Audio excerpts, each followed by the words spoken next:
Buenas tardes. Buenos días. Nos da mucho gusto estar con ustedes. Hoy vamos a informar, como todos los martes, sobre la situación del plan de salud, cómo vamos. De todas maneras vamos avanzando en este plan para mejorar el sistema de salud, que no falten los médicos, que se mejoren las instalaciones, que mejore el servicio, que no falten las medicinas, que podamos garantizar el abasto de los medicamentos, todo esto que es complejo, no tanto por que se tengan que comprar muchas medicinas, no son muchas, son alrededor de 2,000 para las enfermedades que se tienen que atender. Es complejo por los intereses. Recuerden ustedes que el presidente Obama no pudo o batalló por los intereses creados. Aquí había un monopolio, estamos hablando de un negocio de miles de millones de pesos, y hemos enfrentado resistencias, pero va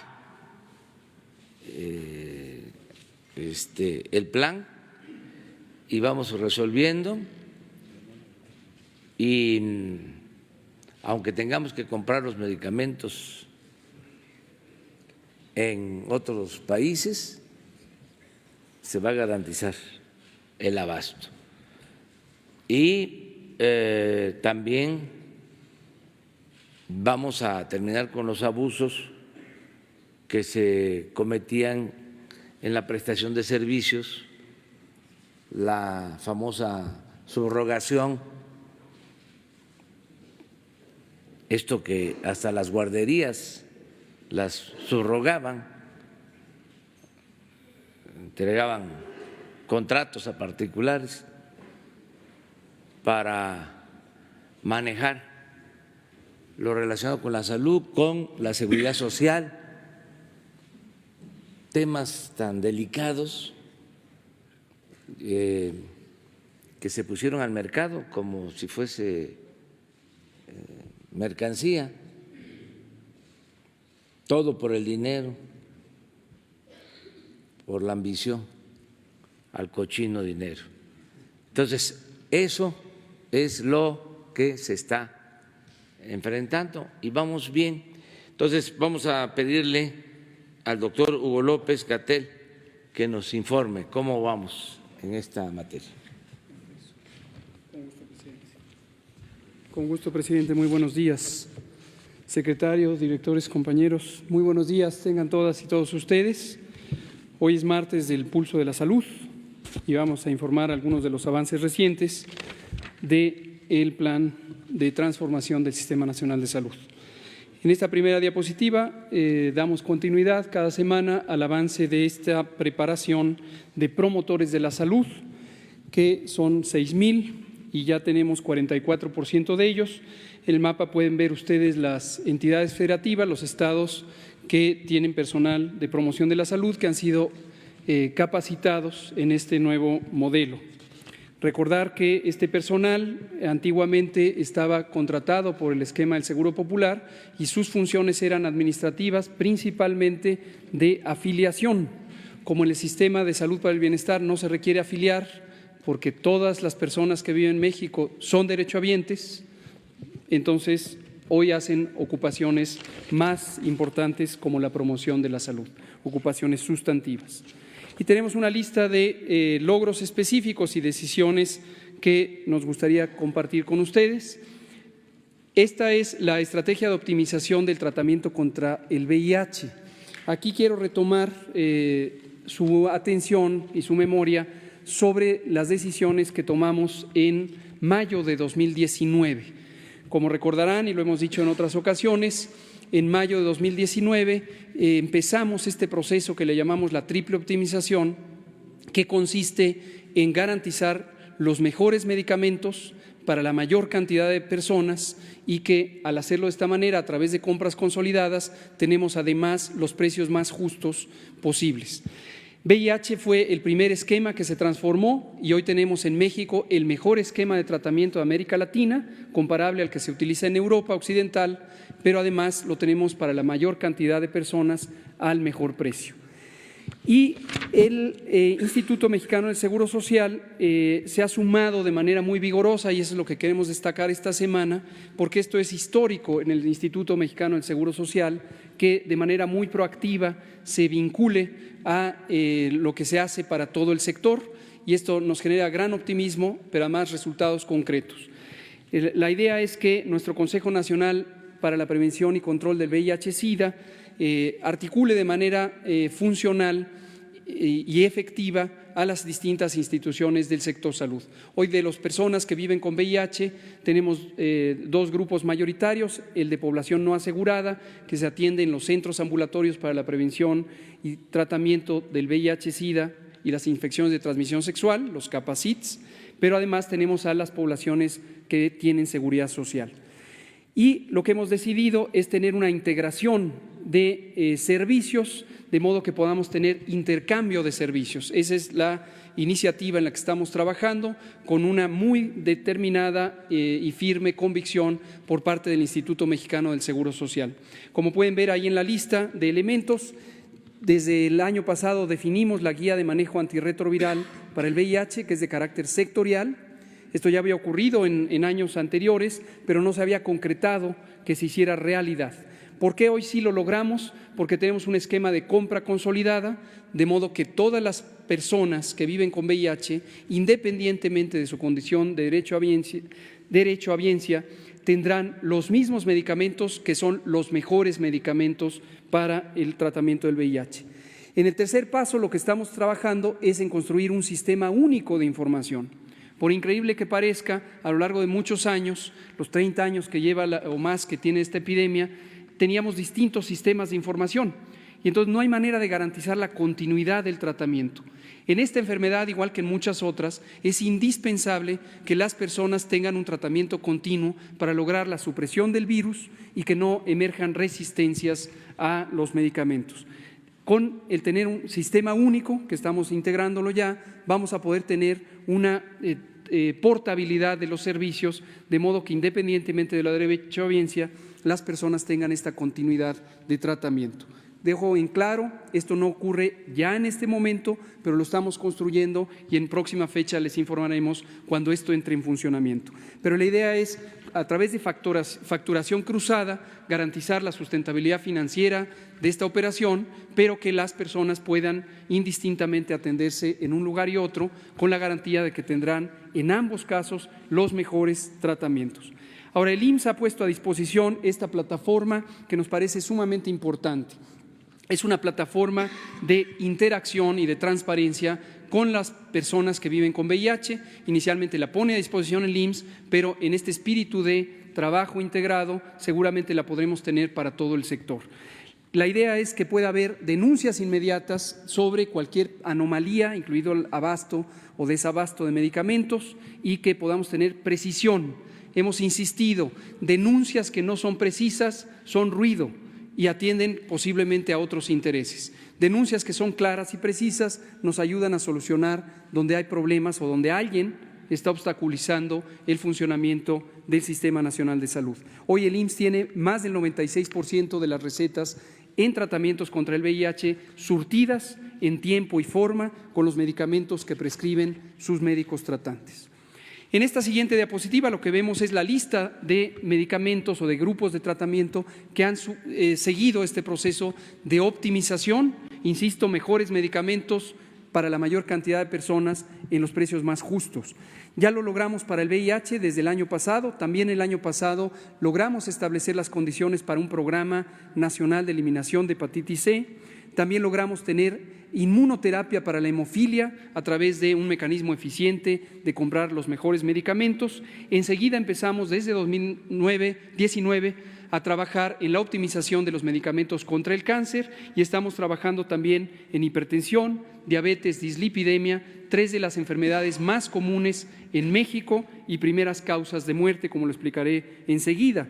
También hemos optimizado los tratamientos antibióticos. Esto es extremadamente importante porque se utilizaban antibióticos de distinta naturaleza, algunos muy inefectivos, y era muy importante hacer lo mismo, deshacernos de los medicamentos poco útiles, poco efectivos, tener los mejores medicamentos. Pero además, como muchos de ustedes saben, la resistencia a los medicamentos antibacterianos, a los antibióticos, es una de las principales amenazas a la salud pública global, según ha sido identificada por la Organización de Naciones Unidas, no solo por su rama especializada en salud, la OMS, y contribuir a combatir o prevenir la resistencia antimicrobiana requiere tomar decisiones de buena práctica y eso incluye optimizar los medicamentos antibióticos. Igualmente los anticonceptivos y los psicofármacos son grupos terapéuticos que han sido optimizados. ¿Qué quiere decir esto? Que en los medicamentos que estaremos utilizando en 2020 tendremos nuevos protocolos de tratamiento que usan los mejores medicamentos. Un ejemplo concreto y muy importante por ser la primera causa de muerte en México, con más de el 30 o 40% de las muertes que ocurren en México son las enfermedad cardiovascular, comúnmente conocida como infarto, tanto del corazón como del cerebro. Una cosa importante es que la causa final o médica o biológica de estos infartos son alteraciones como hipertensión, dislipidemias, que son el tener el colesterol y alteraciones del metabolismo de las grasas en la sangre, y la diabetes, que también es la segunda causa de muerte y un condicionante muy importante de los infartos. Hoy lo que tenemos es lo que se ve en muchos otros países, que tenemos un porcentaje de personas menor al ideal, menor al 100%, que son detectadas, pero además de ellas un porcentaje menor son atendidas o en tratamiento y un porcentaje aún menor, que no llega al 40%, entran en control sostenido.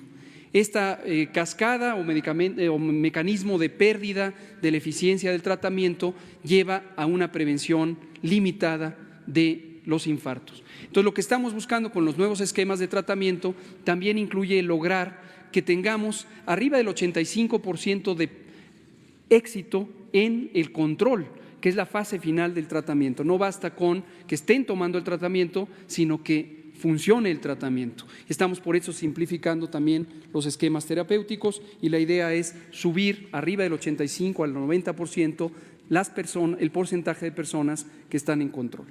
El ISSSTE ha tenido una contribución muy interesante y muy prometedora que es importante destacar, que es atención paliativa. Una de las asignaturas largamente abandonadas por el sector salud por muchos años, por muchas décadas, es la atención en cuidados paliativos. ¿Esto qué quiere decir? Hay enfermedades crónicas, degenerativas, algunas asociadas con problemas como el cáncer, otras asociadas con simplemente el envejecimiento, que llevan a importante pérdida de la calidad de vida por dolor, por disminución de la funcionalidad en cualquiera de los órganos fundamentales, la movilidad, la vista, etcétera. Y se requieren esfuerzos complementarios para atender la parte médica, la parte social y la parte de contexto. El ISSSTE ha puesto este programa que se llama Paliativiste para atender estas condiciones de medicina paliativa. Ahí se ven en la diapositiva los 12 elementos para un manejo integral de las condiciones paliativas. Y en la siguiente diapositiva se ve que existe una regionalización operativa. El ISSSTE tiene 26 unidades ya con el protocolo de atención en cuidados paliativos y como ocurre en cada uno de los ejemplos que mencionamos, donde una institución tiene éxito, hoy trabajamos unidos y existen oportunidades de exportarlo a todo el sector salud. Finalmente, quiero comentar algunos temas emergentes para disipar algunos efectos de la mala información que deliberadamente se ha hecho a lo largo de la semana reciente. En el Instituto Nacional de Neurología y Neurocirugía, que depende de la Secretaría de Salud y que es un organismo público descentralizado, tiene personalidad jurídica propia y un órgano de gobierno, que es su Junta de Gobierno.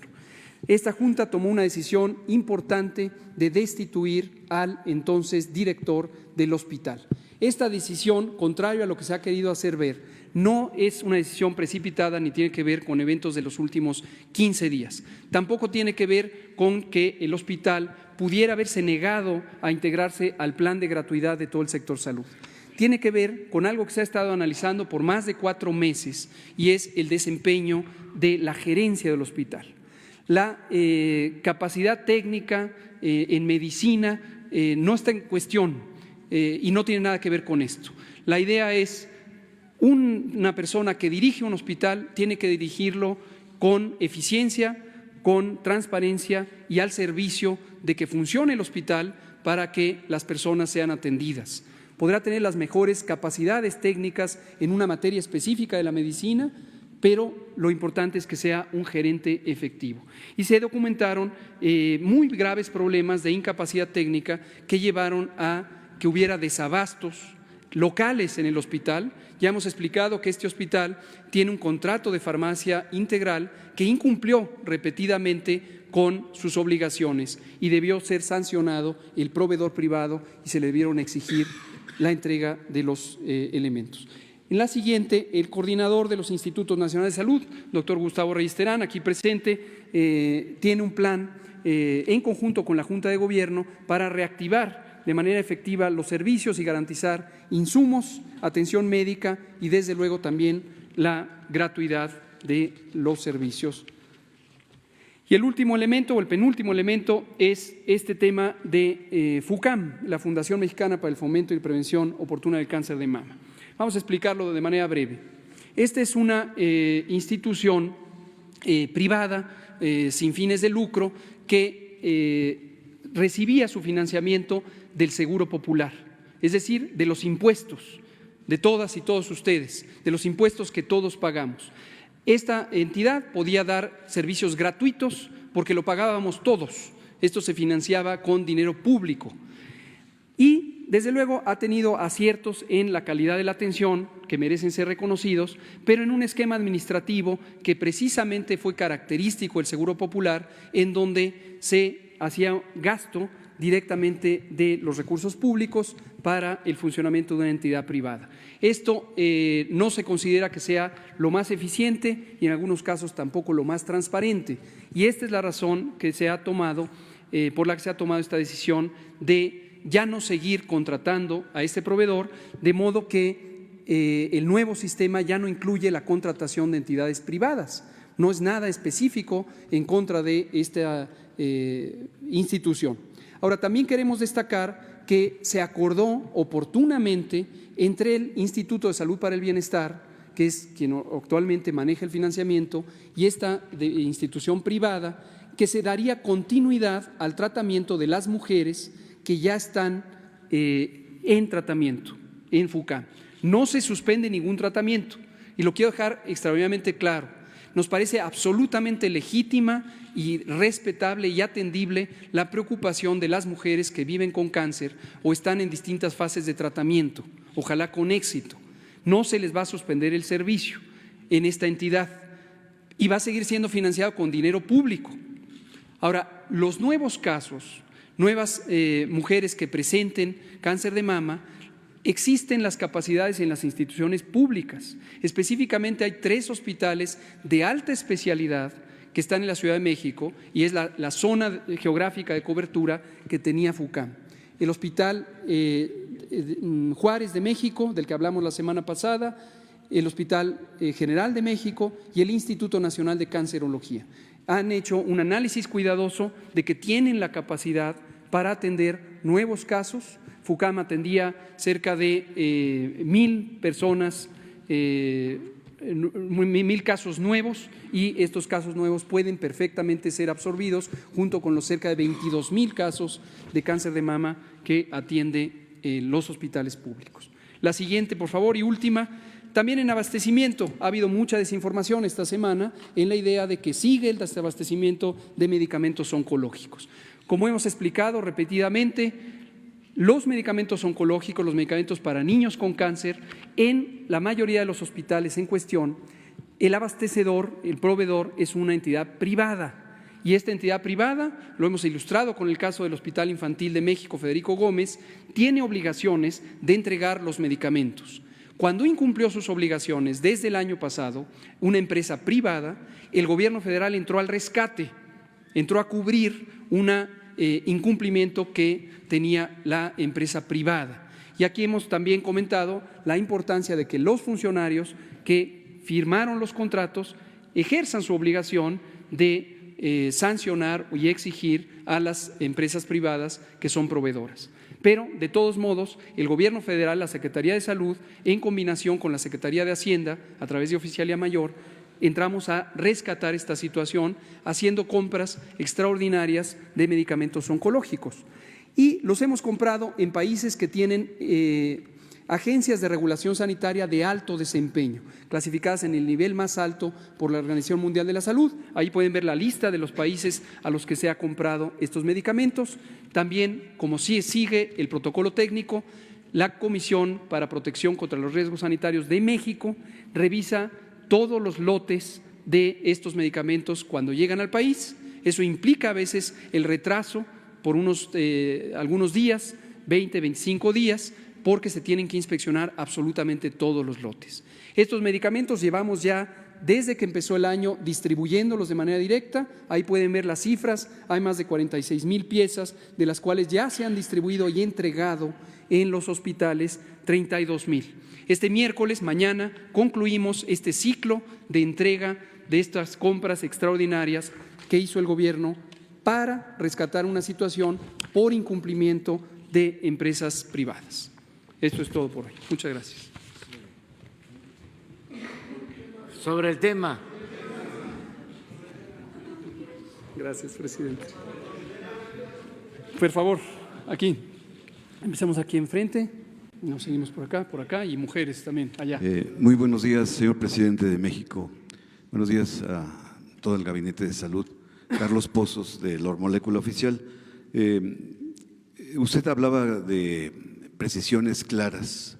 Yo tengo aquí varios puntos que me hicieron llegar a través de redes sociales, y el primero es el señor Román Rojas García, de 80 años, con Parkinson y presión arterial alta, no le dieron atención en el ISSSTE. Esto sucede en el Hospital 1 de Octubre, le programaron la atención hasta junio de este año para poderlo atender. El señor labora, porque tampoco ha recibido su pensión. Ese es un caso muy específico que sucede en el Hospital 1 de Octubre. También aquí tengo toda una carpeta sobre el negocio en las hemodiálisis, el cual se lo puedo entregar también, muy amplio. Por otra parte, jubilados de Petróleos Mexicanos en el Hospital Regional de Veracruz de Pemex denuncian que existe falta de medicamentos, especialmente en quimioterapia. Por otra parte, trabajadores de la sección 9 no están de acuerdo con la representación sindical. Sé que no es del sector salud, pero también tiene algo que ver. Y por su otra parte, trabajadores del Sindicato del Sistema Nacional de Salud, de ahora de la sección 4, denuncian al secretario de Salud de Hidalgo de la negativa de reconocer al sindicato y de negar el acceso a los trabajadores del sistema de salud, esto en Hidalgo. Y por otra parte, en redes sociales también me piden investigar el dinero que el gobierno de la Secretaría de Salud le da al Sindicato Nacional de Trabajadores de Salud, tanto en becas, la suma son de 13 millones de pesos anuales, y también para actividades sociales y culturales y deportivas. Estos suman 60 millones de pesos. No se tiene claridad de qué sucede con esos recursos que se le dan al sindicato. Y me piden también el que se haga una investigación, si es posible, sobre las gestiones de los exdirectores del Instituto Mexicano del Seguro Social, José Antonio González Anaya, Miquel Arreola y Tufil Miguel Ángel Ortega, que fungieron como titulares del Seguro Social. Y finalmente preguntarle si el gobierno de Jalisco, al frente de Enrique Alfaro, se sumó ya al INSABI, porque también se habla de malos manejos del señor gobernador en la compra de unos dispositivos para enfriar vacunas, y saber cómo está la cuestión de los estados que se han sumado al INSABI. Mil gracias. Muchas gracias. Le contesto la última, lo otro le agradezco, seguramente hay que darle seguimiento. Una pregunta general para el señor presidente, si me lo permite. Correcto. Se sumaron al Instituto de Salud para el Bienestar 26 de los 32 estados y hubo 6 que decidieron no integrarse a este nuevo modelo de salud. Como indicamos en todo momento, lo dijo el propio presidente, nosotros fuimos muy respetuosos de la soberanía de los estados. Estamos convencidos que tener un sistema integrado de salud nos permite grandes beneficios, tan solo lo que acabo de mencionar, que es histórico, la integración de las instituciones nacionales de salud en estos esquemas de intercambio de servicios, de adopción de mejores prácticas y modelos, nos da beneficios de manera inmediata. Pero respetamos que algunos estados, por el momento, consideren que pueden de manera individual y esperamos que estén en la misma meta general de nosotros, que es lograr atención médica y medicamentos gratuitos para toda la población. Si lo logran, pues qué bien, si no, seguiremos insistiendo en que es mejor un esquema integrado. Y sobre todo las denuncias que hace, se lo agradezco si nos dejan, nos pueden apoyar aquí los colegas de comunicación social para recibirlas y después les daremos curso, por favor. Vamos a dar curso allá a una mujer, Blanca Valadez, y acá al compañero, por favor. ¿Qué tal? Muy buenos días a todos. Yo tengo varias preguntas. Una, ¿cuál va a ser el plan de rescate para el Instituto Nacional de Neurología, específicamente para que vuelva a funcionar como lo que era un instituto de excelencia?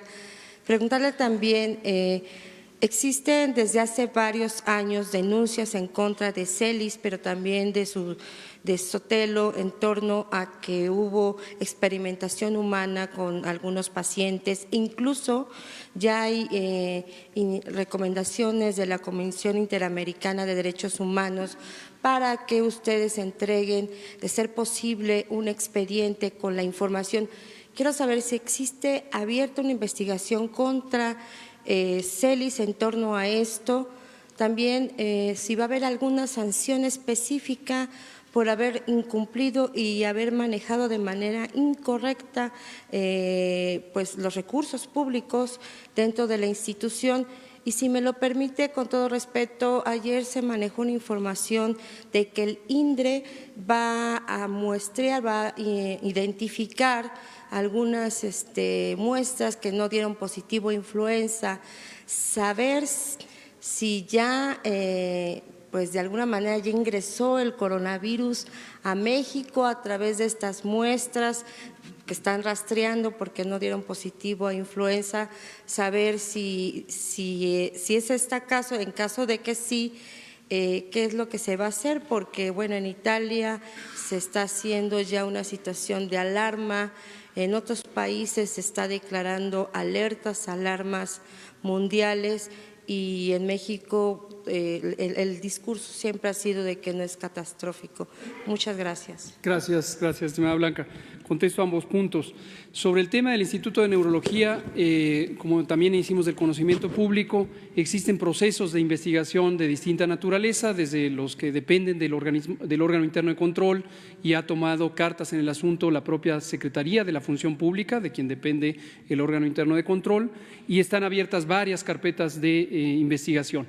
De momento momento no podemos revelar ningún elemento específico porque violaríamos el principio de debido proceso. En su momento, cuando se deslinden responsabilidades, se hará del conocimiento público. Sobre este tema de la investigación, aquí nuestro compañero Hernández también había hecho señalamientos la semana pasada y lo que respondimos es, desde luego, hay expedientes antiguos de todo esto. La Comisión Interamericana de Derechos Humanos efectivamente ha hecho algunas recomendaciones para México y se está dando seguimiento por instrucción del presidente. Estamos en coordinación con el subsecretario Alejandro Encinas, precisamente para revisar la respuesta de la Comisión Interamericana y continuar con lo que corresponde aquí en México. En el momento que haya resultados concretos se harán públicos. Respecto a coronavirus, aprovecho la oportuna comentario para poner en contexto las noticias internacionales respecto al contexto nacional. No es la primera vez que el director de la Organización Mundial de la Salud, desde que empezó la epidemia del nuevo coronavirus en China al inicio del año, hace este señalamiento de hay que prepararnos para una pandemia, hay que prepararse para una situación difícil. Aquí es imprescindible tomar en cuenta lo siguiente: la Organización Mundial de la Salud es un organismo internacional que está compuesto con la membresía de más de 195 Estados miembros, es decir, prácticamente todo el mundo.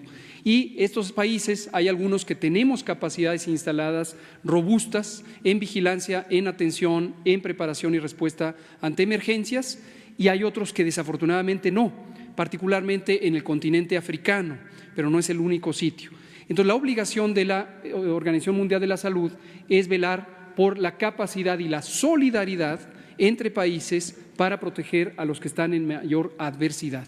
Este señalamiento repetido es porque se teme, y es muy probable que ocurrirá, que el continente africano y los países que no tienen estas capacidades sean afectados por el coronavirus.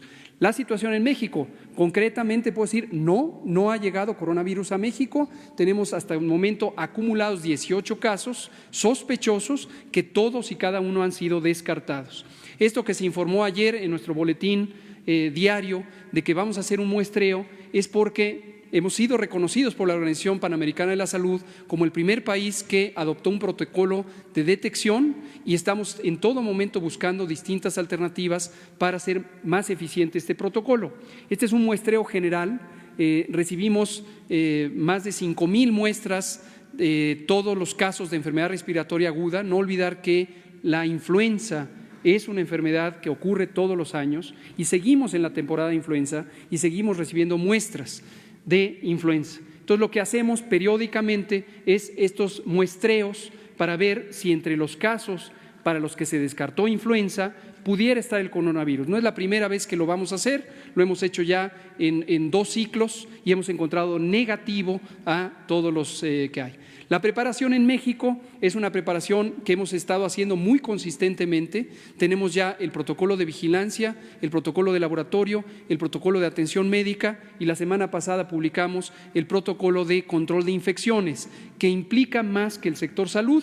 Tenemos la participación de muchos sectores y de agentes sociales importantes. Tenemos los protocolos activos en los comités de seguridad en salud de los 32 estados y con énfasis en los 5 aeropuertos internacionales relevantes en México que están haciendo el protocolo de detección. Y cierro diciendo, como hemos dicho en otras ocasiones, llegan 15,000 personas provenientes de China todos los meses a México y no está recomendado, de acuerdo a los estándares internacionales, medidas extremas de tamizaje de todos y cada uno de estos pasajeros.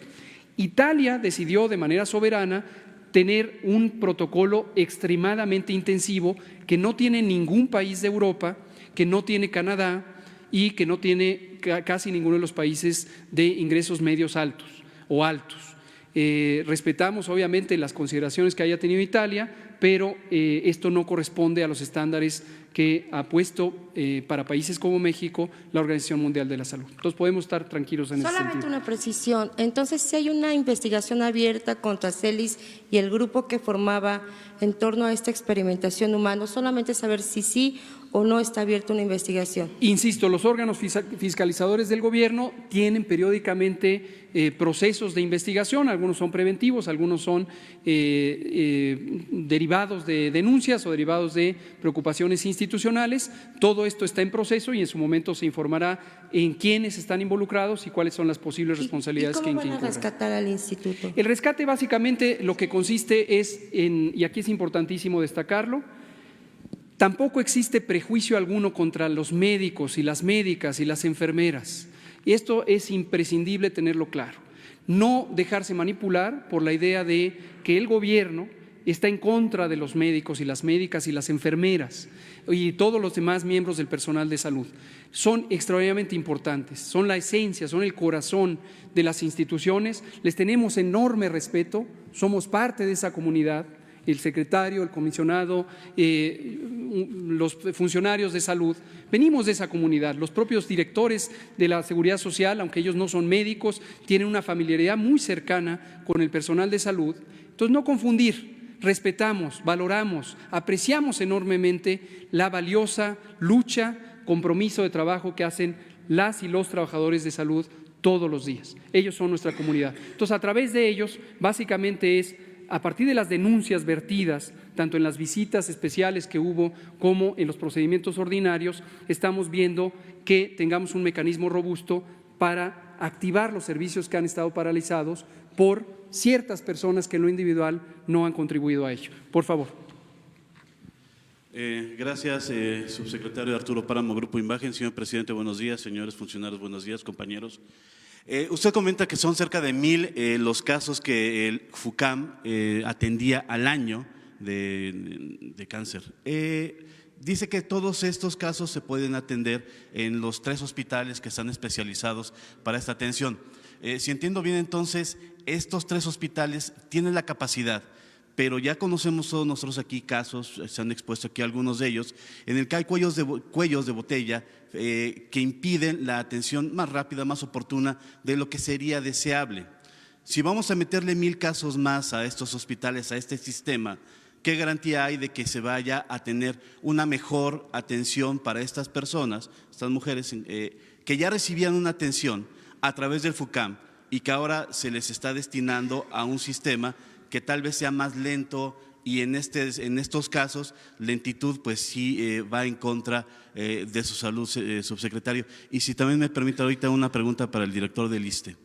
Con mucho gusto. Vuelvo a aclarar, las mujeres con cáncer de mama que se atendían en FUCAM y que están todavía en tratamiento en FUCAM, seguirán atendiéndose ahí y el gobierno, es decir, los recursos públicos, el dinero de todos nosotros que pagamos impuestos, es el que soporta financieramente la atención de estas mujeres. No es caridad, no es generosidad, no es situación de una entidad privada la que regale los servicios. Somos todos y todas los que pagamos impuestos y pagamos estos servicios. Se seguirán entendiendo ahí. Respecto a la garantía de atender a los nuevos casos de cáncer de mama o de cualquier otra entidad, de cualquier otro cáncer o de cualquier otra enfermedad. La transformación del Sistema Nacional de Salud que hemos estado detallando y seguiremos detallando es integral. Existen distintos elementos que tienen que ver con los tiempos de servicio.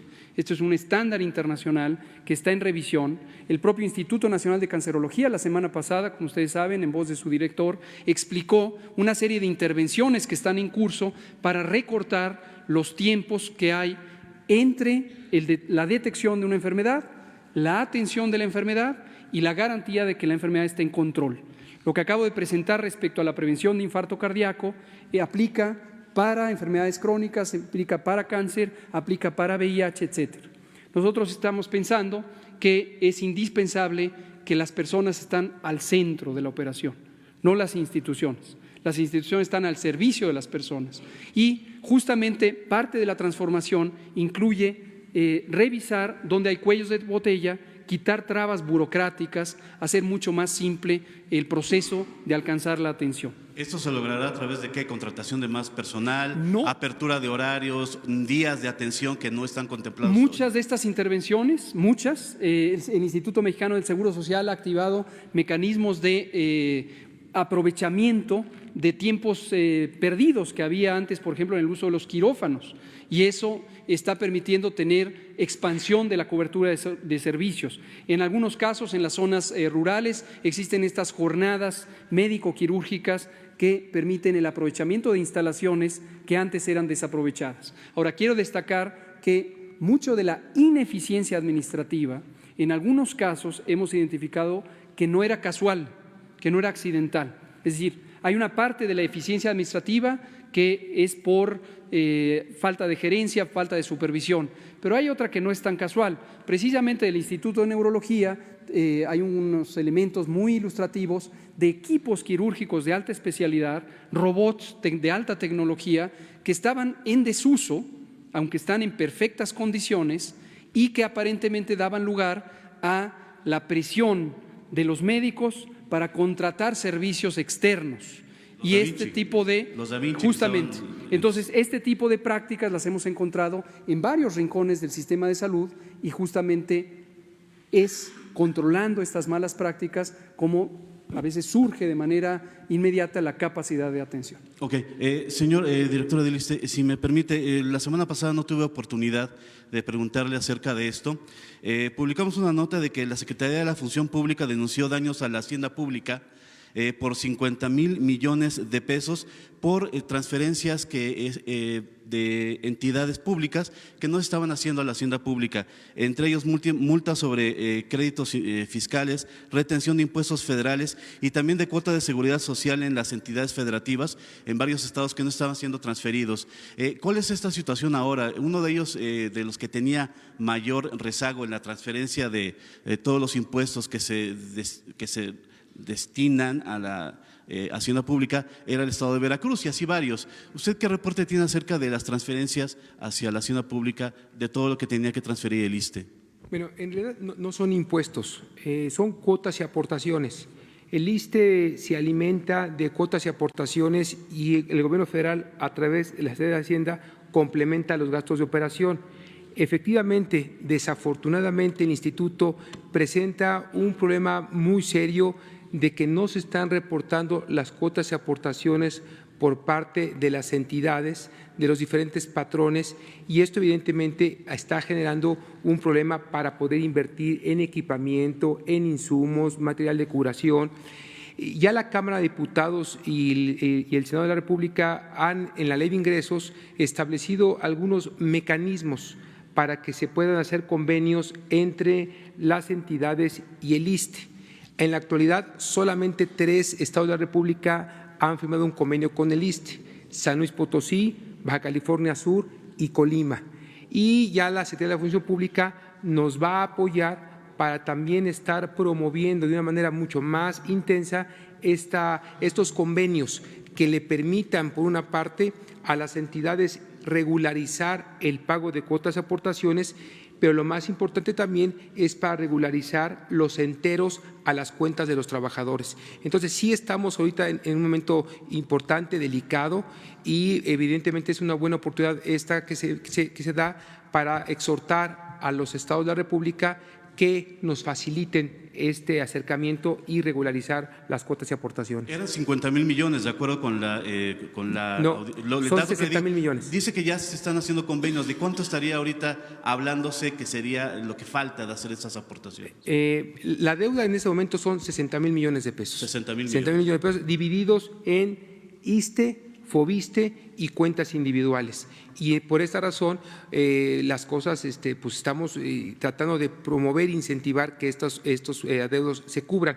Ahora, sí quiero aclarar que la mayor parte de estas deudas se ven acumulando a lo largo de hace muchos años. No es un asunto de 1 año, de 2 años, sino es un tema que venimos arrastrando de hace más de 10 años y esto evidentemente está generando un problema serio en los estados porque no nos permite invertir, insisto, en infraestructura, equipamiento e insumos, que es lo que más necesita el instituto.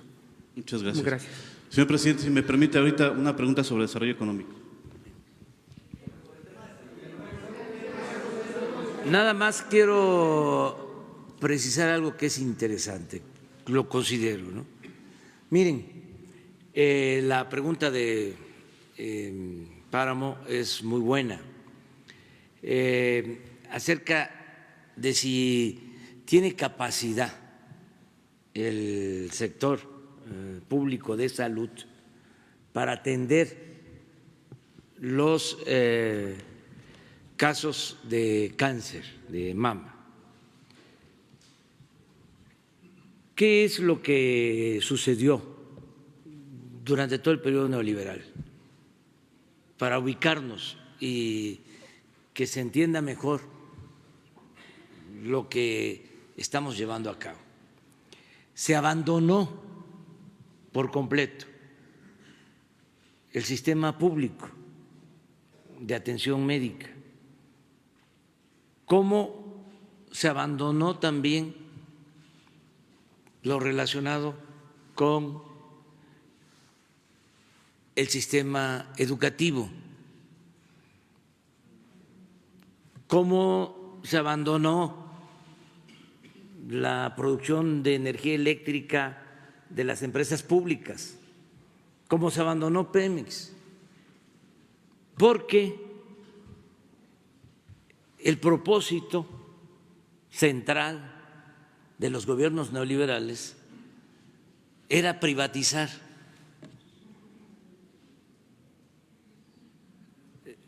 No querían impulsar lo público. ¿Qué es privatizar? Hay que buscarlo en el diccionario. Es convertir lo público en privado. Esa era la política a seguir. Entonces, en educación proliferaron, crecieron las escuelas particulares de paga.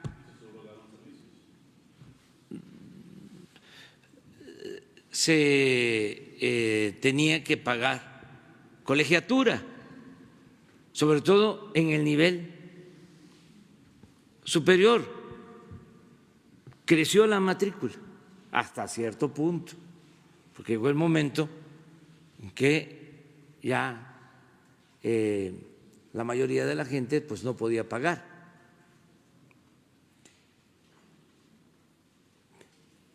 Creció mucho más la matrícula, y eso es fácil de probar, de escuelas privadas que en escuelas públicas, porcentualmente hablando. Lo mismo pasó en salud. No se invirtió en el sector salud en todo el periodo neoliberal. Crecieron las grandes empresas prestadoras de servicio médico privado. Yo no estoy en contra de eso. Lo mismo en el caso de la salud, de la educación. El que tiene para pagar colegiatura, el que tiene para pagar un servicio médico privado, está en su derecho, lo puede hacer. Pero el Estado está obligado a garantizar la educación pública y la salud a todos los mexicanos. Entonces, ¿qué pasó si no se crearon nuevos hospitales, si no hubo inversión para atender la demanda de enfermedades como el cáncer de mama? Pues entonces se contrataba el servicio, porque no había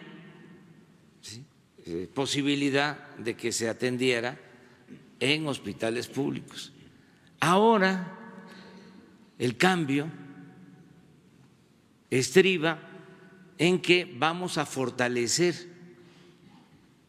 el sistema de salud pública y vamos a invertir en centros de salud, unidades médicas de primer nivel, en hospitales de segundo nivel, en mejorar la atención en hospitales de especialidades para que el Estado cumpla con su responsabilidad de garantizar el derecho del pueblo a la salud. Es otro modelo. Los gobiernos neoliberales lo que querían era que el Estado se diluyera y dejar todo al mercado. Por eso estamos enfrentando esta situación de falta de espacios, de camas, de equipos, de hospitales, pero eso es lo que vamos a ir atendiendo hasta mejorar por completo el sistema de salud pública, porque no es un asunto solo de atención médica, es un asunto que tiene que ver con la capacidad económica de la gente para curarse. Entonces sí vamos a garantizar el que la gente sea atendida bien en el tiempo que lo requieren y que no falten las medicinas y tener el apoyo de los médicos. Y lo mismo, el que tenga para pagar un hospital privado, pues está en su derecho, y inclusive hasta dar facilidades para que sigan invirtiendo en la construcción de centros hospitalarios privados, pero eso es para un sector de la población. Imagínense, tenemos casi el 60% de la población sin seguridad social. O sea, un campesino que va a un hospital privado, bueno, ni lo reciben. Dice, ¿qué tiene? No, pues me duele acá. No, ¿qué tiene de dinero? O sea, ese es el fondo del asunto. Bueno, ya, lo dejo. Que hay que regularizar esto. Hacienda ya está haciendo su trabajo para que el ISSSTE tenga recursos suficientes, porque fue un saqueo, nada más. Es cosa de recordar, y eso ya se los dejo de tarea, porque si no, ya no tiene chiste. ¿Quiénes eran los directores del ISSSTE? ¿Quiénes fueron los directores del ISSSTE? O sea, ¿cuántas denuncias hay sobre eso? Entonces ya tenemos que acabar con esa corrupción. Y estoy seguro que las cosas tienen que mejorar. Lleva trabajo, lleva tiempo, porque estaban bien enraizados, arraigados estos vicios, pero vamos a limpiar de corrupción. Bueno, pero salud. A ver.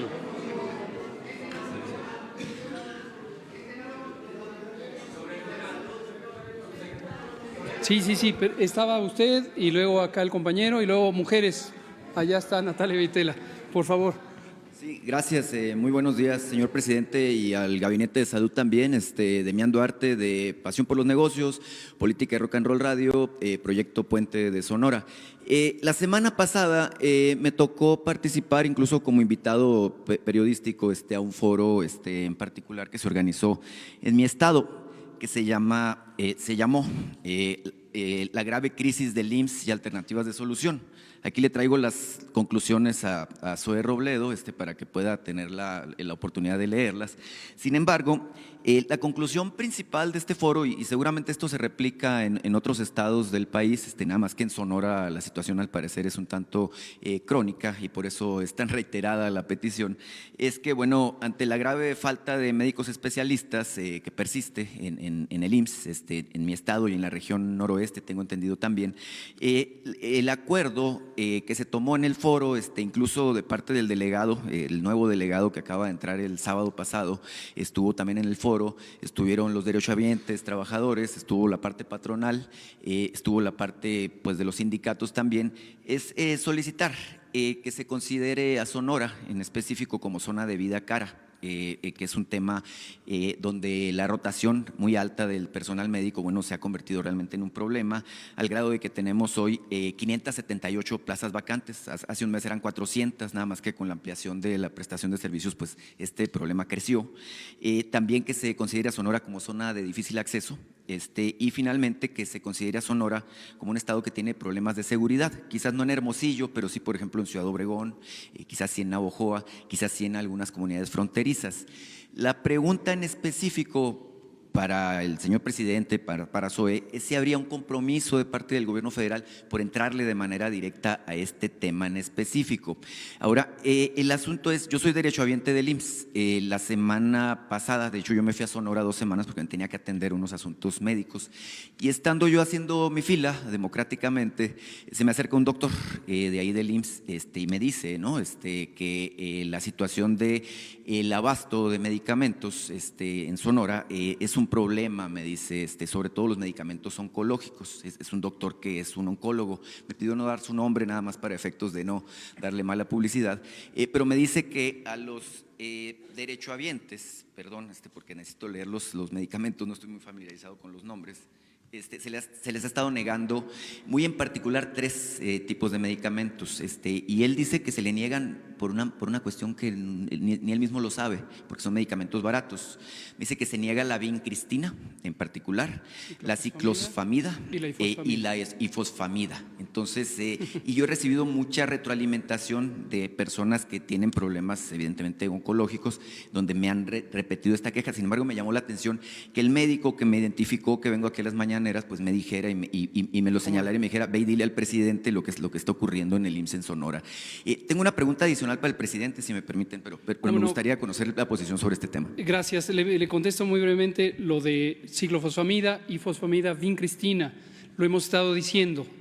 Gracias a este médico que está actuando por la salud de sus pacientes y está favoreciendo a que todos en el país tengamos conciencia sobre los retos que enfrentamos.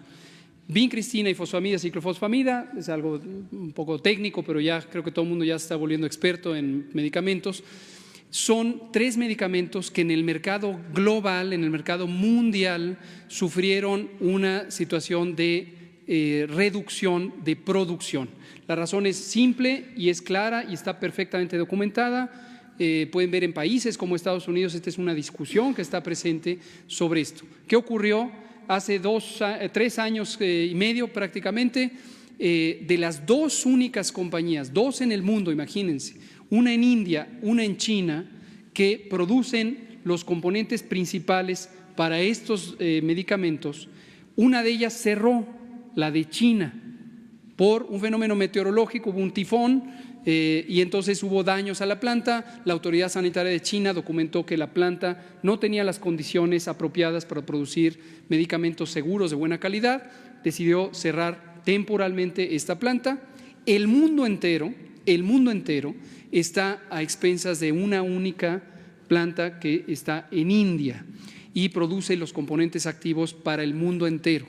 En particular, los más afectados fueron estos 3 medicamentos. Esta es la explicación para el oncólogo, a quien le agradecemos. Ahora, respecto a lo que usted decía del IMSS, y me parece muy respetable que usted defienda a su Estado, hay retos sobre la cambio generacional que hay en el personal. Hubo un proceso de no contratación, de estancamiento en la contratación, que llevó a un congelamiento y obviamente envejeció el personal. Me estoy refiriendo al personal especializado, médico. Y esto tiene que ver con el fenómeno que dice el presidente, que nos queda muy claro, que no había un interés en las instituciones públicas. Como el negocio estaba en las aventuras privadas, lo dije la semana pasada, pues no había interés en mantener estratégicamente estos periodos. Pero hay buenas noticias. El director actual del IMSS tiene una visión estratégica, como ya lo hemos visto, su consejo técnico le respalda, todo el consejo conformado por los 3 sectores que coordinan al IMSS o que son parte del IMSS, y justamente está terminando el ciclo de formación de médicos especialistas en todas las instituciones, pero en el IMSS hay decisiones importantes sobre refrescar esta capacidad instalada y estoy seguro que el maestro Zoe tiene noticias importantes. Muchas gracias, con su permiso, señor presidente. Primero, sobre el foro, fue un foro organizado por la CTM, particularmente por el líder de la CTM allá en Sonora, Javier Villarreal. Hay una serie de elementos que sí me interesa aclarar, porque solicitaron y fue una instrucción mía que el nuevo representante en Sonora, el doctor Edgar, estuviera ahí, justamente para poder aclarar algunas cosas. Primero, nunca hubo, porque una de esas conclusiones, justo lo acaba de mencionar el presidente, una de las propuestas, curiosamente, desde la CTM, es que se subroguen los servicios. Con todo respeto, eso nunca lo vamos a hacer. El planteamiento de Javier Villarreal en Sonora es que subroguemos cirugías, que subroguemos consultas. Incluso en casos muy graves, por ejemplo en Puebla, en donde se perdió un hospital de 415 camas, donde bajamos muchísimo nuestra capacidad, la solución fue buscando con otras instituciones de salud, con un hospital universitario, incluso con la Cruz Roja, y ahorita acabamos de habilitar 60 camas nuevas en el Hospital de la Margarita. Así es como debemos de solucionar los problemas. Nos parece que es grave que se esté planteando justamente un proceso que es contrario a lo que debemos de hacer de fortalecimiento institucional, y me llama mucho la atención honestamente que venga desde el líder de la CTM este planteamiento. En Sonora, en Obregón, a partir de este año, los médicos, y fue una parte de la negociación del contrato colectivo de trabajo, tendrán un sobresueldo del 20%, esto en Obregón. Hay un planteamiento para vida cara, lejanía, situaciones de pobreza extrema y seguridad, que está establecido en principio para el tema de IMSS Bienestar. En Sonora no existe el programa IMSS Bienestar desde hace varios años, pues que se tomó una decisión de llevárselo a los servicios de salud para población abierta. Ahora, sin duda, en el caso de Sonora, como lo ha mencionado el subsecretario López-Gatell, y en muchas partes del país, sí hubo un proceso, como se ha dicho, en el que se jubilaron un número importante de doctores el año pasado. Había un cálculo de que iban a ser cerca de 9,000 y fueron cerca de 11,000. Con el gobierno del estado hemos estado trabajando justamente para buscar nuevos incentivos para los egresados que justo hoy, en un rato más, es su graduación, digamos, de las residencias médicas. Ahí es importante señalar, en 2018 egresaron 3,740. El IMSS forma al 56% de los especialistas de este país, en este modelo de las residencias médicas. En 2018 fueron 3,740, en 2019 fueron 3,973 y ahora, el día de hoy, se gradúan 4,308 nuevos médicos ya especialistas. Es 15% adicional. ¿Cuál es la segunda parte importante que nosotros tenemos que trabajar? Que superemos los niveles de los que se queden en el Seguro Social. Nosotros traemos una meta de arriba del 85% de estos 4,300. Con esos es con los que vamos a atender. Adicionalmente, el día de hoy ingresan a las residencias 7,036 nuevos médicos que van a ir a trabajar a los hospitales en este programa de residencias médicas. Solo para dar una idea, el año pasado fueron 5,429, es un incremento de cerca del 22%. Le estamos apostando mucho a eso, a la preparación del personal en donde hay déficits. Quiero señalar que el programa para estos residentes es con una beca, son cerca de 15,000 pesos, tienen seguridad social, un fondo de ahorro, prima vacacional, ayuda para renta, ayuda para libros, para su propia preparación, para otro tipo de actividades recreativas, despensa, asistencia a eventos extracurriculares que forman parte de su propia preparación. Se les genera, a partir de la residencia empiezan a generar antigüedad laboral y ha habido el incremento del salario es conforme al incremento que se haga en el contrato colectivo de trabajo. Es decir, estamos solucionando un déficit histórico en la formación de médicos, sobre todo en la parte de su contratación, porque en muchos casos pues el IMSS terminaba preparando médicos que terminaban en hospitales privados. Lo que queremos es generarles las mejores condiciones. Lo que sí le puedo decir es, de este foro organizado por la CTM, es que no compartimos la idea que han expresado de que se subroguen el servicio del Seguro Social. Y sobre el tema que lo comentaba el doctor, que seguramente es en el Hospital de Especialidades allá en Obregón. Sí, que además está enfrente. Justamente el día viernes hubo un diálogo con padres de niños con cáncer. Este tipo de medicamentos, como ya lo han mencionado, han tenido esta situación, pero en el tema de las unidades médicas de alta especialidad y de los hospitales, todos los días lo estamos revisando para cubrir. Un tema importante, el surtimiento oportuno de recetas, que es un mucho mejor indicador, es cuántas de esas personas que llegaron con una receta a la farmacia se cumplió en el plazo que establece la propia receta. Hay veces que si no se puede cubrir un día, se resuelve al día siguiente o en 2 días máximo, sin que se entre en problemas de soporte de vida ni mucho menos. Pero también agradecemos pues que con esta aclaración pues ya podemos revisarlo de manera directa. En Sonora nos preocupa porque pues, ustedes conocen las dimensiones del estado, ¿no? Este es el segundo estado más grande del país y por ejemplo me ha tocado el caso de algún paciente de oncología que tuvo que trasladarse desde San Luis Río Colorado hasta Ciudad Obregón, son 900 kilómetros de distancia, ¿no? Debe ser bastante complicado para él y para su familia. O tenemos un solo gastroenterólogo para todo el estado, somos 1,300,000 derechohabientes en Sonora. El gastroenterólogo de Marras pues está en Nogales, ¿no? Y para todos los demás que necesitan este servicio pues es complejo, ¿no?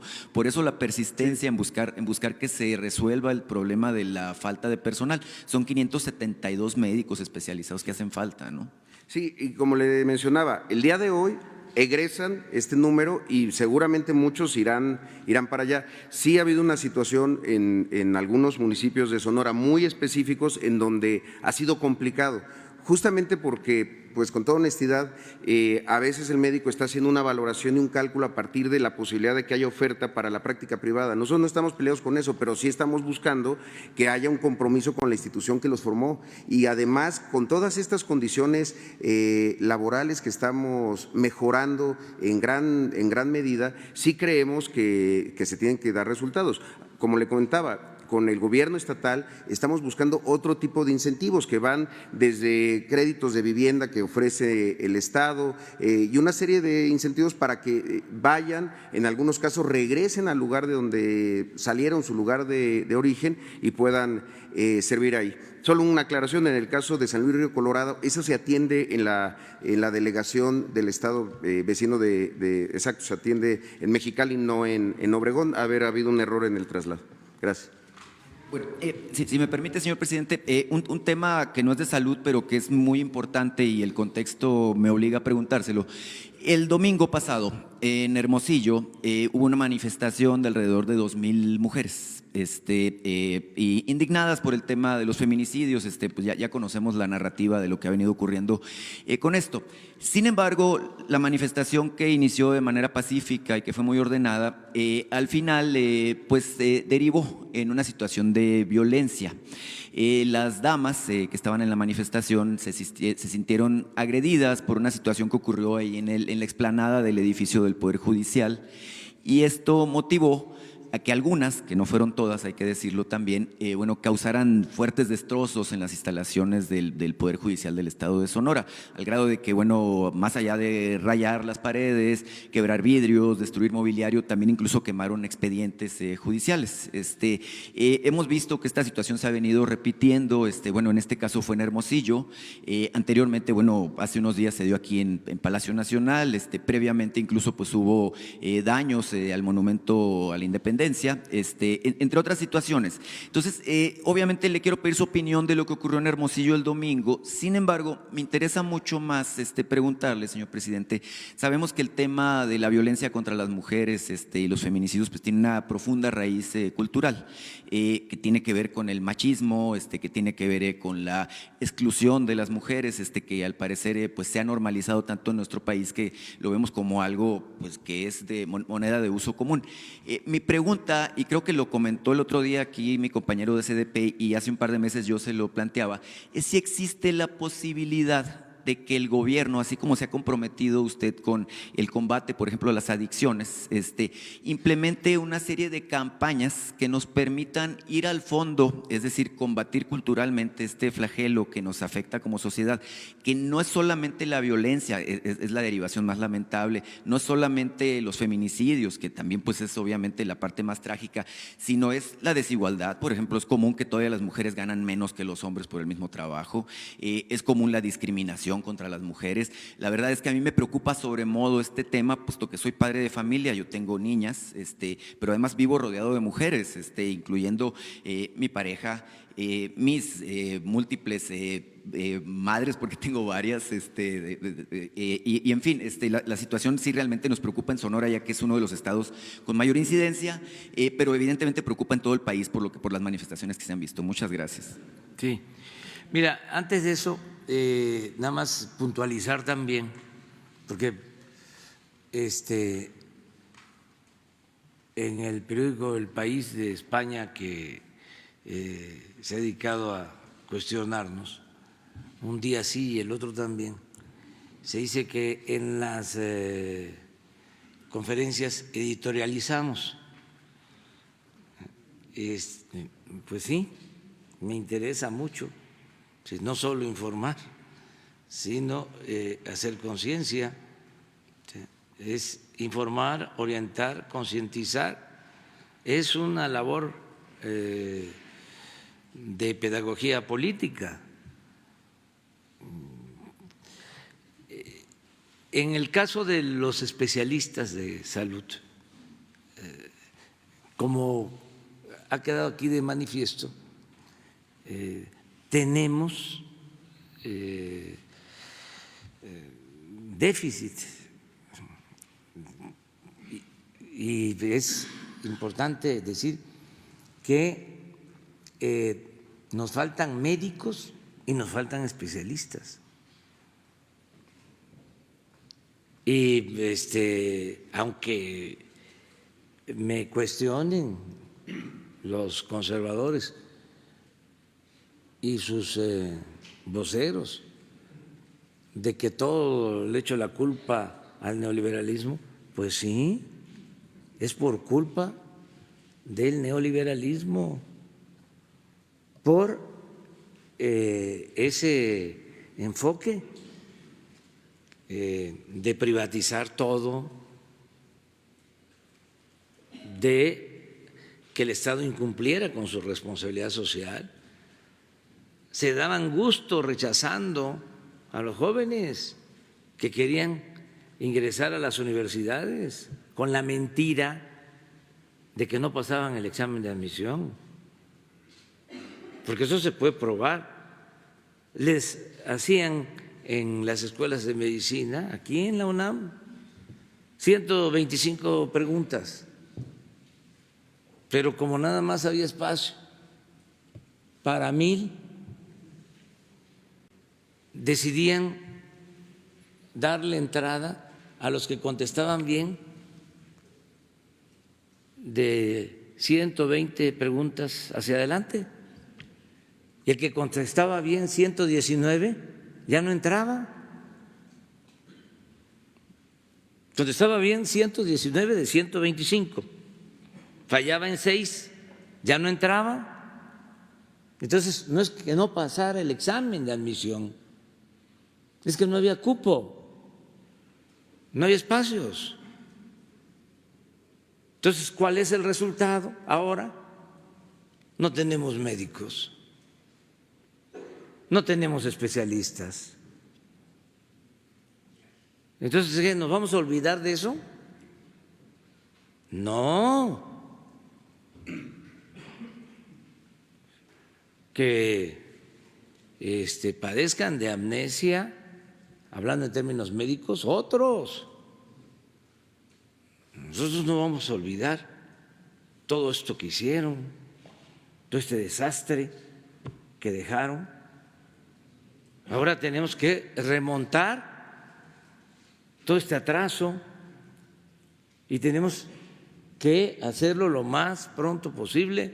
Nos va a llevar tiempo, pero por eso a crear escuelas de medicina, ampliar las posibilidades para la especialización, para que podamos tener los médicos, los especialistas. Les comentaba yo que en los hospitales del IMSS Bienestar, que son de lo mejor que hay,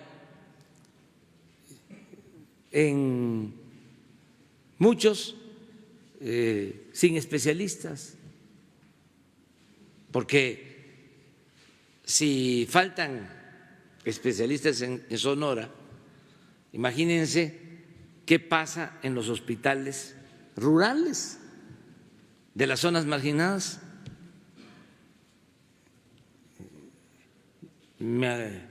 Tengo aquí en la memoria, hay 3 hospitales del IMSS Bienestar en Yucatán, 3. Y en ninguno de los 3 había pediatra. En ninguno de los 3, sin pediatra, porque no hay. No quieren ocupar las vacantes. No es un asunto de que no haya plazas. Ahora estamos haciendo un esfuerzo y aprovecho también porque hay médicos especialistas y médicos generales. Ya se está haciendo la convocatoria, que están jubilados, que nos ayuden con un sabático de 6 años, no, de 5, ya falta,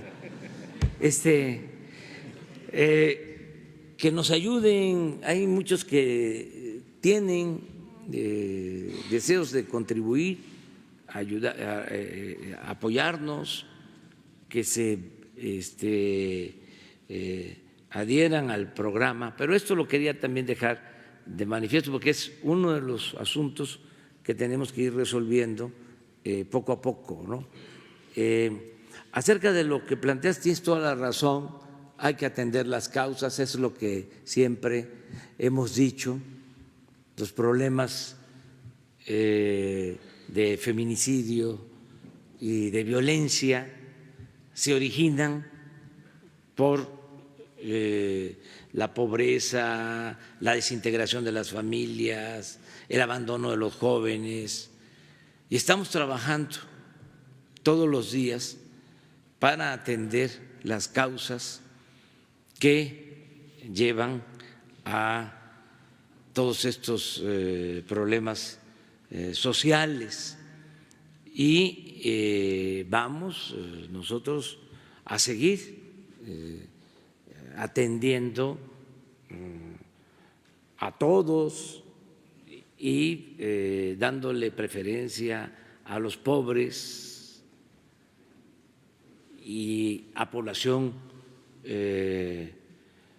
vulnerable, niñas, niños, ancianos, personas con discapacidad. Ya lo estamos haciendo. No solo en lo que tiene que ver con las libertades con la equidad de género. Yo puedo decir, y ojalá y no se vaya a malinterpretar, fui el primer gobernante en darle la misma participación a las mujeres que a los hombres. Cuando fui jefe de gobierno, eran más las mujeres del gabinete que los hombres.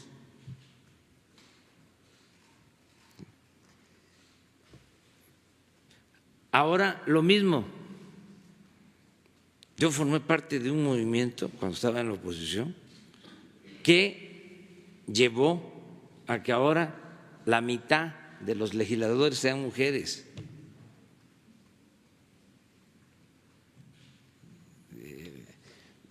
Yo promoví el que se respetara que la mitad de candidatos fueran mujeres.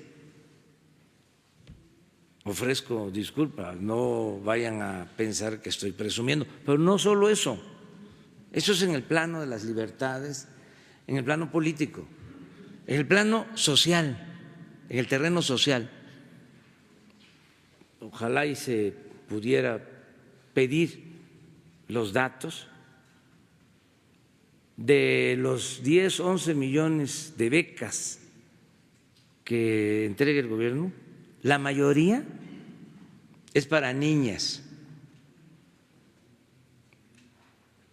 y para adolescentes.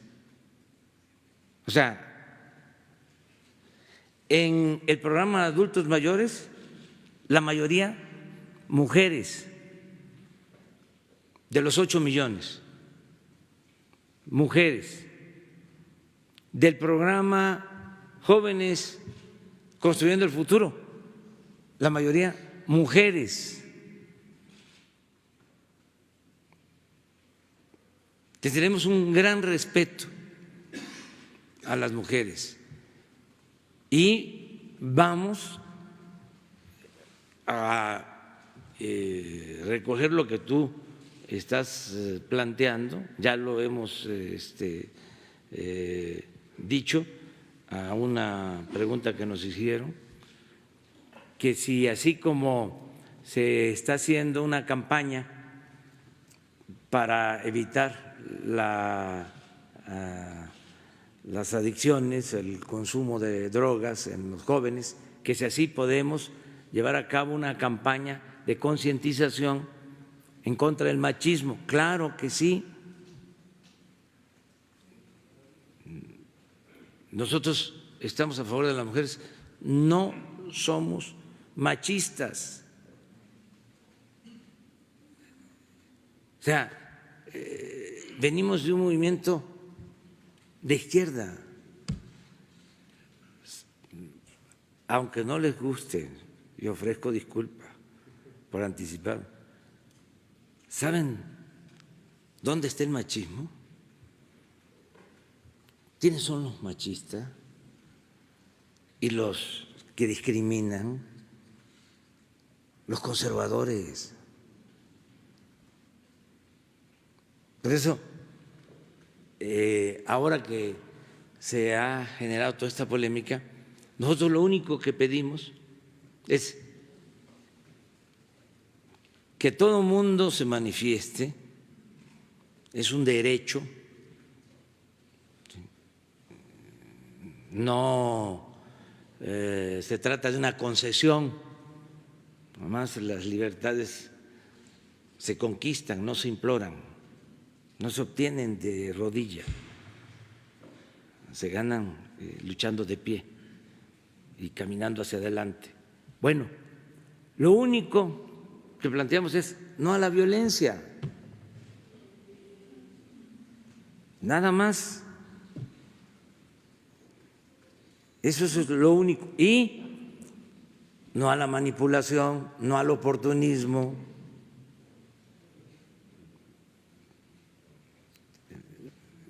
Si tienen problemas con nosotros, que no se disfracen de feministas, porque eso es hasta inmoral. Además, ¿por qué meterse en un movimiento legítimo a agarrar banderas porque están en contra de nosotros? Mejor que ellos levanten su movimiento, que los conservadores levanten su movimiento, como ha actuado la reacción en la historia de México cada vez que se lleva a cabo un proceso de transformación. Entonces, ese es el tema, pero tienes toda la razón y vamos nosotros a ayudar para hacer cada vez más conciencia. Y hay condiciones ahora inmejorables porque la gente quiere ayudar en todo.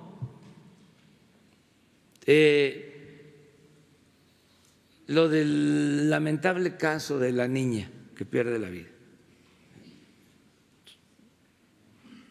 Yo estoy seguro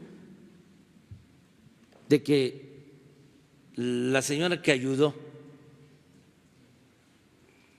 al esclarecimiento de este lamentable hecho, la niña Fátima, tía de uno de los implicados, es una mujer consciente que quiere ayudar, que incluso no se le reconoció, pero fue una contribución muy importante. Y así mucha gente que quiere ayudar, que quiere contribuir. ¿Por qué? Porque hay un ambiente distinto. Este es otro país, ya cambió, porque hay un cambio de mentalidad. Y cuando cambia la mentalidad del pueblo, cambia todo. Entonces, tenemos condiciones para que las cosas mejoren y que se vaya enfrentando el grave problema de la inseguridad y de la violencia. Todos los días estamos trabajando para eso y tengo confianza. Y tengo confianza porque ya no hay corrupción y ya no hay impunidad y ya no permitimos que las autoridades estén al servicio de la delincuencia. Y no hay privilegiados. Y ahora sí hay un auténtico Estado de Derecho, no como era antes, un Estado de chueco. Entonces tengo confianza de que a pesar de la gravedad del problema, porque se esmeraron en descomponer al país, en destruir al país. Se esmeraron durante todo el periodo neoliberal. En el mejor de los casos, lo que se puede decir es que se dedicaron a saquear y nunca les interesó el pueblo. Olvidaron por completo al pueblo. Entonces, ahora las cosas tienen que ir cambiando poco a poco.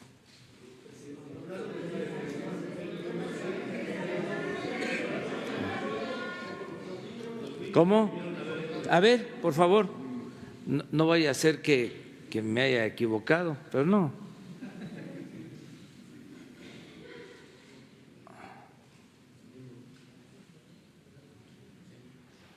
¿No tienes las cifras?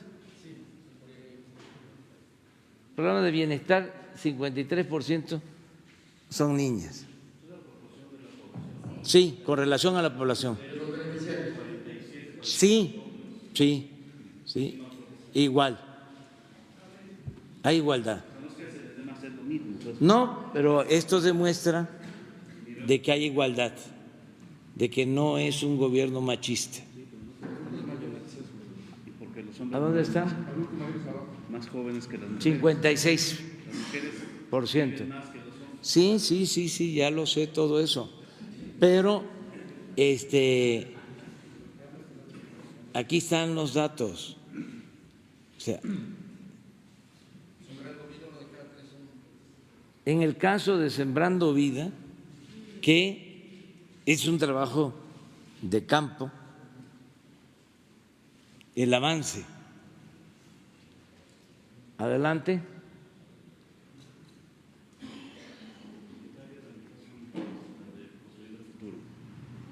¿No está construyendo el futuro?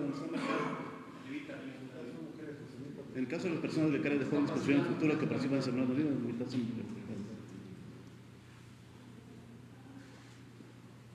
46% de discapacidad.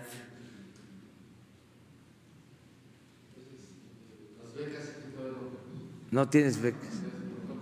A ver. O sea, esto es, creo que aún, como lo comenta el compañero, son más las mujeres, ¿sí?, en población, pero hay igualdad. Espéreme. Ayer no me di cuenta yo, o sea, no sabía, y dejamos a los niños sin la palabra. Y ahora sí. Bueno, hola, ahí está el micrófono. Hola, soy Bruno Segura, tengo 10 años, soy del equipo de Periscopio Espacio de Veracruz.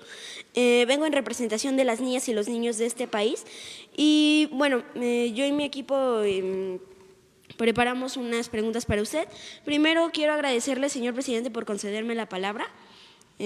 Ayer sí me sentí un poco decepcionado, pero hoy es otro día y usted ha demostrado ser muy perseverante. Y yo también lo soy, y por eso es que estoy aquí.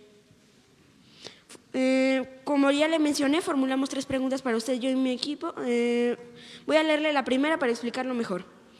Yo creo que los niños y las niñas necesitamos más espacios para participar en los medios de comunicación. También creo que nuestro país no está preparado para escucharnos. Se lo comento porque el pasado 31 de enero, por ejemplo, el único programa infantil en la radio estatal del estado de Veracruz fue suspendido del en vivo sin darnos ningún aviso y sin tomar en cuenta nuestro esfuerzo y nuestro sentir. En este contexto le pregunto, ¿cómo su gobierno puede garantizar que se haga valer nuestro derecho a la participación, a la libertad de expresión y al acceso a las tecnologías de la información y la comunicación? Gracias nuevamente por cederme la palabra. Bueno, pues ¿cómo se garantiza el derecho que tienen los niños a manifestarse, a expresarse, a que tengan información? Pues con programas como los de ustedes y pidiéndole al gobernador, en este caso de Veracruz, que mantenga el programa, que no se cancele el programa. Eso es lo que puedo decirte. Además, ahora tenemos la gran ventaja de que hay más posibilidades de comunicarnos que antes. Antes solo eran los periódicos, la radio y la televisión. Ahora están las redes sociales, las benditas redes sociales. Entonces ahora todos podemos comunicarnos a través del Internet. Claro, no tiene el Internet todo el alcance, porque en Veracruz, que tiene 212 municipios,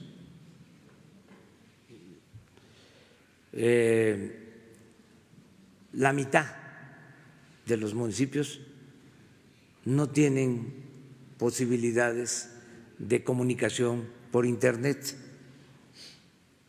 A veces ni siquiera en las cabeceras municipales hay Internet. En Veracruz, y así pasa en Oaxaca, y así pasa en la mayoría del país. Entonces, lo que estamos haciendo ahora para que haya más comunicación, medios para comunicarnos, es que hay un programa que va a permitir tener Internet en todos los pueblos para que todas las niñas y todos los niños puedan comunicarse y que sigan existiendo los periódicos, no pueden desaparecer, son muy importantes, que siga existiendo la radio, que se escucha mucho, es el medio que más se escucha en las comunidades apartadas, y que siga la televisión,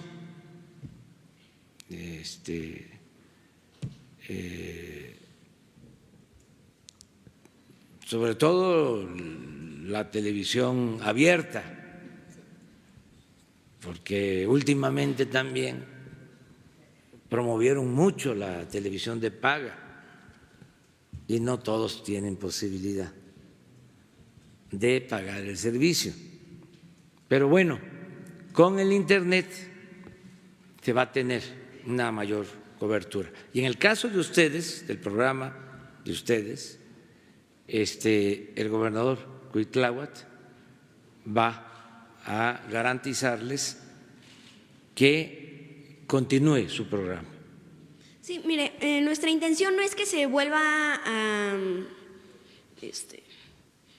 poner a fuerza al mismo equipo de niños, pero lo que sí quiero es que a todos los niños se nos dé esa garantía de que se nos cumplan nuestros derechos.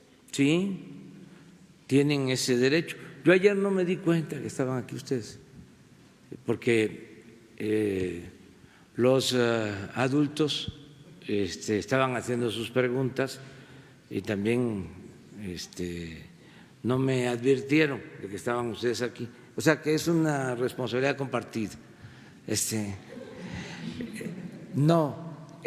Pero qué bueno que regresaron. O sea, okay. Va a garantizarse el derecho a la información a las niñas, a los niños, y felicidades por tener ese programa. Es muy importante porque también ahora hay juegos en las redes, hay manera de tener conocimiento, de entretenerse, pero hace falta información, comunicación adecuada. Ok, muchas gracias. A ver, adelante. Buenos días, señor presidente. Yo soy Fidel de Periscopio Espacio, tengo 7 años y vengo de Jalapa, Veracruz. Y a mí me importan los derechos de las niñas y los niños de mi país. Y mi pregunta es, pero antes de esto, nosotros sabemos que no nos respondió porque no había mucho tiempo. Y mi pregunta es, ¿de qué manera la Cuarta Transformación mejora la vida de la niñez? Esa es muy buena pregunta. Estamos mejorando la vida de la niñez porque estamos trabajando para que no haya pobreza en el país y que todas las niñas y todos los niños puedan alimentarse bien y puedan ir a la escuela y puedan estudiar y terminar una carrera.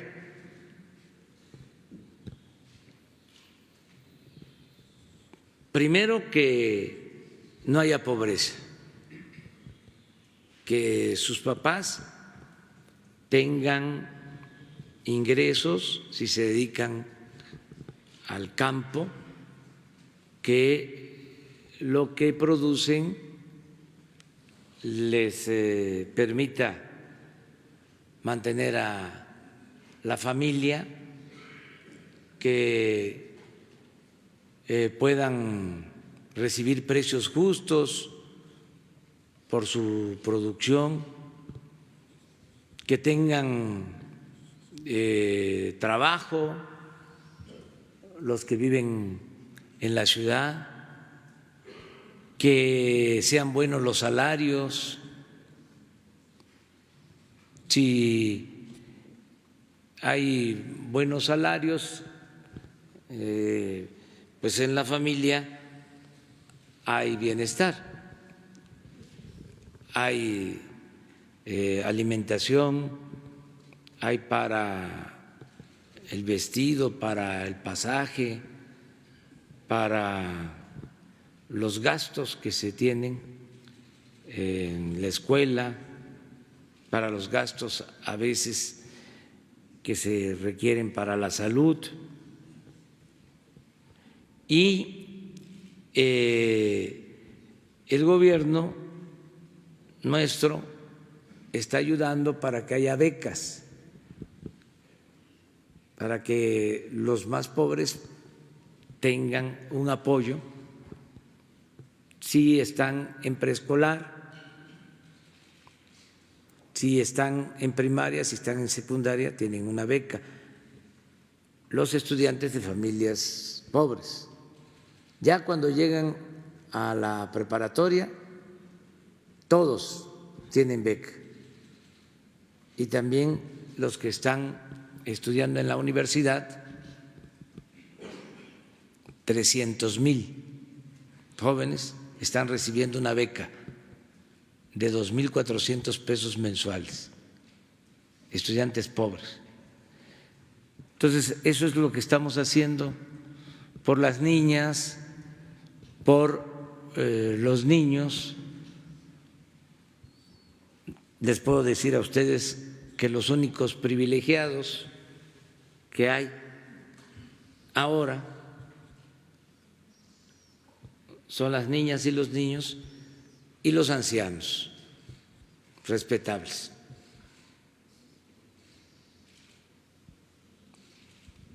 Adelante.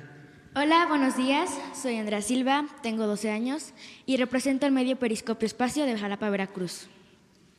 Las niñas y niños queremos participar, ser tomados en cuenta, plantear propuestas. Por favor, dirija un mensaje a los niños y las niñas sobre lo que nos toca hacer para contribuir en el desarrollo de nuestro país. Gracias por recibirnos. Sí, ¿qué les toca hacer? Bueno,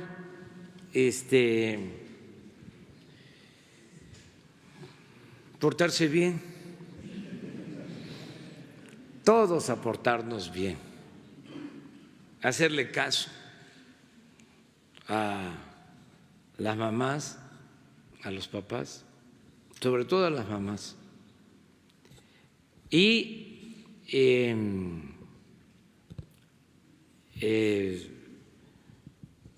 divertirse, jugar,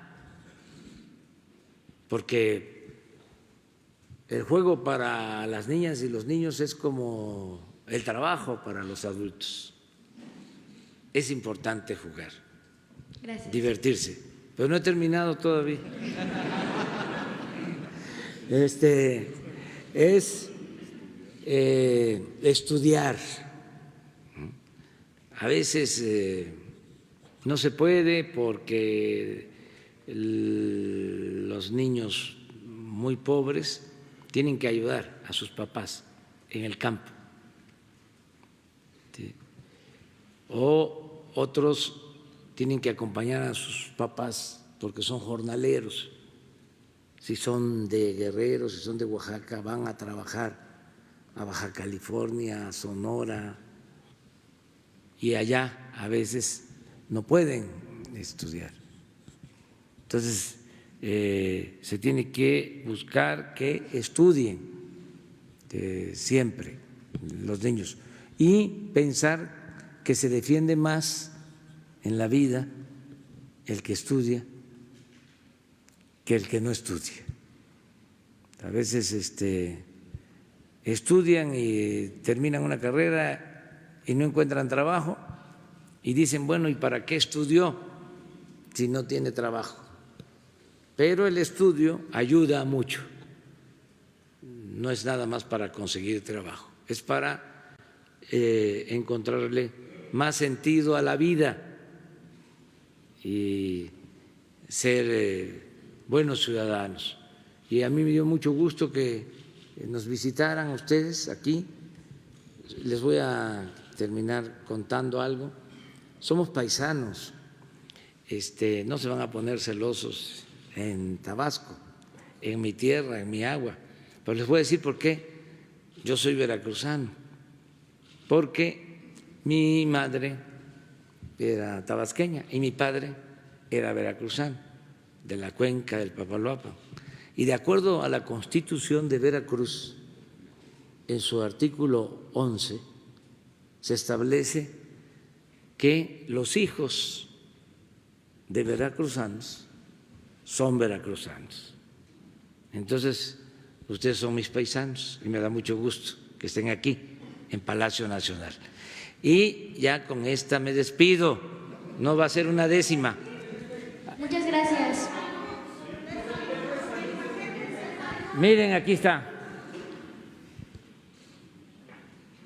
Becas para estudiantes de nivel medio superior son de las prepa. 50.8 son mujeres.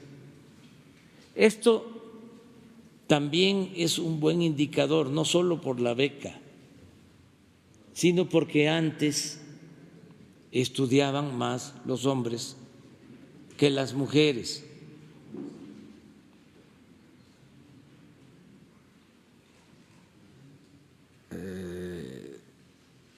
Siempre. Y ahora son más las mujeres o igual que están estudiando que los hombres. Y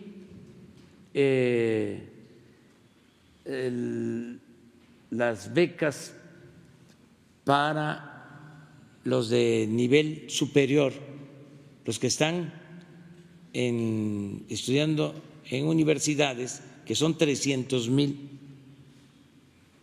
53.7 son mujeres. Pero les voy a dar otro dato.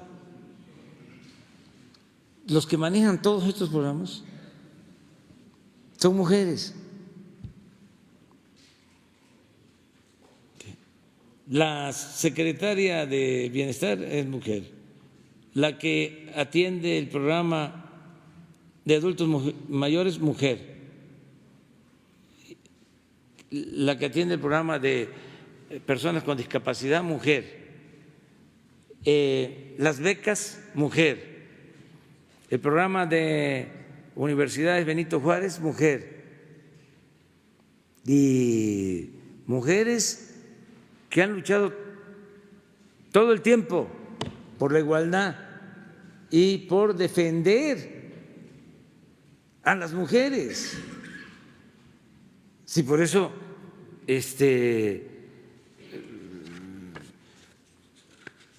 fue como una cosa extraña, ¿no?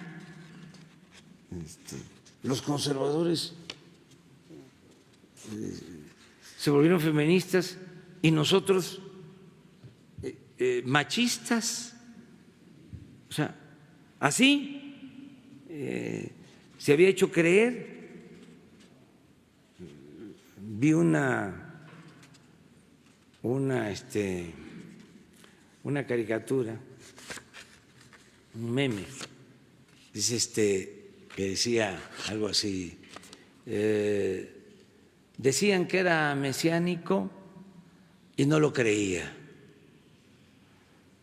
pero ahora que los conservadores se convirtieron en feministas, sí lo creo, es un mesiánico. Bueno, muchas gracias.